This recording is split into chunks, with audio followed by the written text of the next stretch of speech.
The plan is relatively simple in its concept.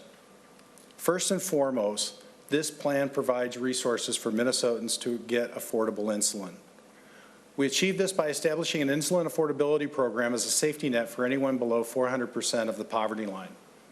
This equates to nearly $50,000 for an individual and over $100,000 for a family of 4. The patient goes to the MinneSure website and applies for the insulin assistance program. MinneSure has 5 days to verify the patient's eligibility and issue a patient number. The patient takes that application to their doctor to have their prescription information added, and then the form is sent to the appropriate manufacturer. The manufacturer then sends the insulin to the doctor's office for pickup, as they do with their own patient assistance programs.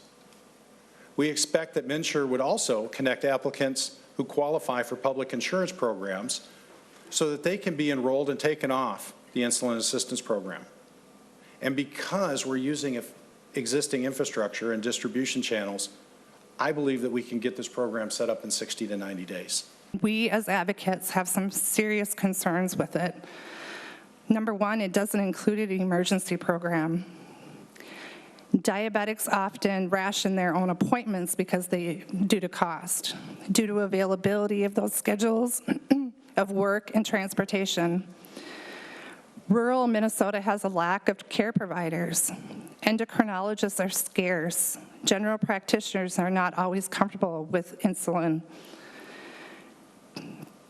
The time frame seems too long. Lives can be lost during that waiting period. As you could tell from my testimony, my son died in a matter of 24 hours without insulin. I'm concerned doctors already have full plates, and how can we realistically expect them to take on more? We need pharmacies to be in place for this program. Their locations and schedules seem to work better. I think it's a really good idea to encourage people to sign up for MinneSure, but as we know, those policies can be extremely expensive. And I'm afraid that there has not been much conversation with the diabetic community. If you want to write a bill that can affect nearly 500,000 people, they should be contributing. I want to state that I'm grateful that the Senate Republicans have made this issue a priority for your caucus. I'll be honest, we didn't always feel last session that you were listening to us, and consequently, some of you were victims of the ferocity that us mama bears unleash when we feel someone isn't doing enough to protect our kids. While all moms and parents are protective of their children, we diabetes moms are in a special class. Because of the grueling 24/7 nature of managing the disease, we regularly are up in the middle of the night checking our kids' blood sugars and Twitter. So what you should know is that while we'll show our claws if you don't think we're with us, if we don't think that you're with us, we're also quick to embrace with bear hugs those who join us in this fight. When I turn 26, what happens if I have a job that I make just over $50,000 and makes me unqualified for this plan? Just because I make more than 50 grand a year does not mean I have the resources to obtain my life-saving insulin. This plan, although I'm happy to see something being worked on, is not long-term. What happens when I go in for my prescription and I can't afford it? Will I get stuck rationing my insulin like Alec? Will I turn into another statistic, join the other 1 in 4 diabetics that ration their insulin because the price is insanely high? What about emergencies? This is a good start, but it doesn't erase my fears, and I, along with the rest of the diabetic community, need something that does. Minnesotans with diabetes are frightened and scared that this is an issue and that people are dying.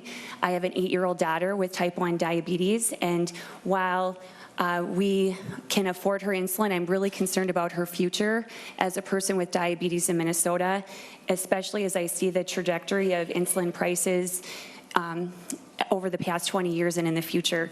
It sounds to me like the enrollment setup, the landing page and what that it would accomplish. Have you talked to MinneSure about whether they will be able to host enrollment for a non-MinneSure marketplace product on that website? It sounds like they would be charged with creating the enrollment process for that.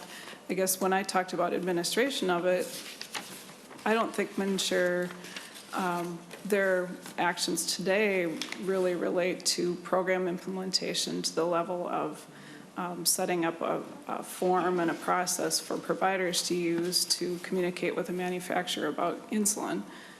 So I guess I'm asking you, who is going to do that part?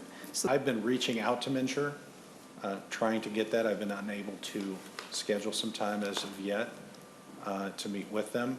It seems to me that we needed to get this bill and this concept out there as quickly as possible to continue the discussion, especially if there is a sincere desire to move this forward before the beginning of next session.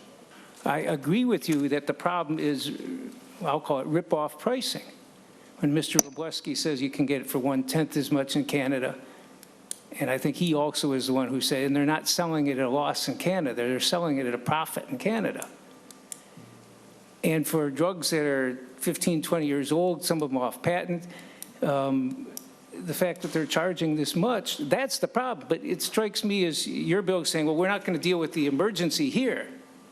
That's why we ought to get to the Wickland bill and deal with that. But my concern is, if we're going to address the pricing, what you've got here is basically a system which would take a lot of people up to 400% of poverty, which is wonderful. I like that. But say that they're going to get a year of, they may well be qualified if they're under 400% of poverty, and they go through this process that they get a year of free insulin, which is good because the pharmaceutical industry, which I would argue has been way overcharging, at least they're giving something back. But the way you're doing it, it strikes me you're making every physician who comes into this situation to be, they're the pharmaceutical manager. If we can take a significant portion, I don't know, 80, 90% of these cases, and if we can resolve them before that patient is in crisis, before that patient is down to their last few doses and has to decide whether or not to ration, wouldn't you agree that's a better option? And this is not a permanent solution, Senator Marty, because this isn't addressing the issue of drug prices. This is a stopgap measure to help people who are struggling to afford insulin get the life-saving drug that they need. And it takes a little bit of effort. But we're using an existing distribution channel, I like to call it direct-to-consumer, through the doctor, that exists for the patient assistance programs that the pharmaceutical companies are running today. And so why create a new distribution channel when one already exists? There's a bill to deal with the urgency. Senator Wickland's is to deal with the emergency. And what we really need to do is fix the long term, which is the outrageous pricing in the first place. And that can wait till next session. But yeah, I have no problem with doing an urgency bill during the interim. I just think we should be dealing the emergency first, then the urgency in a triage sort of fashion. You deal with the emergency, then you deal with the urgency, and then you deal with the longer term. And I would, so Madam Chair, I will hope that this bill could be merged in with or taken in addition to the emergency bill. And I think both the bills should get heard and be dealt with this interim. And yeah, I don't disagree this will help. I'm not trying to do it. I'm saying I don't think this will help everybody in Alec Smith's position. I think the emergency bill would, but this would be a great addition as well.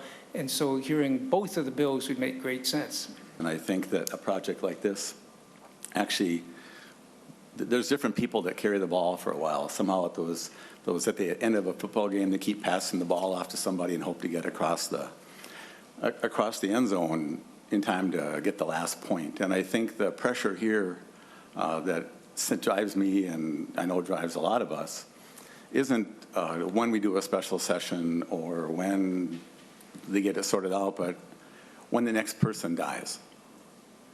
If one more person in Minnesota dies because the system was unable to come to an agreement on helping that person, we have failed. And there'll be plenty of blame to go around. I'm not going to point my finger at you. I'm going to just, that's what drives me on this thing. Friday night, I received this message from a patient. I have a bad situation going on. I take Novolong insulin.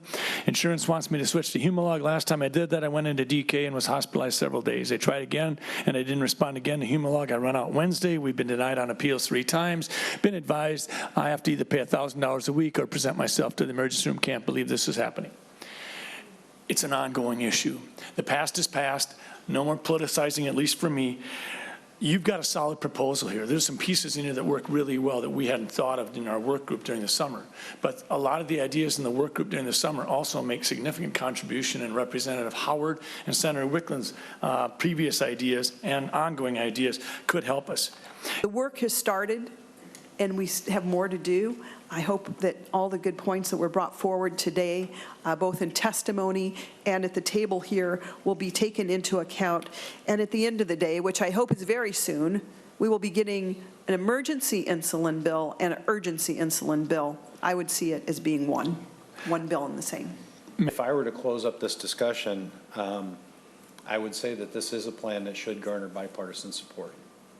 And I've acknowledged that there are still some pieces that we need to work out, including that emergency piece.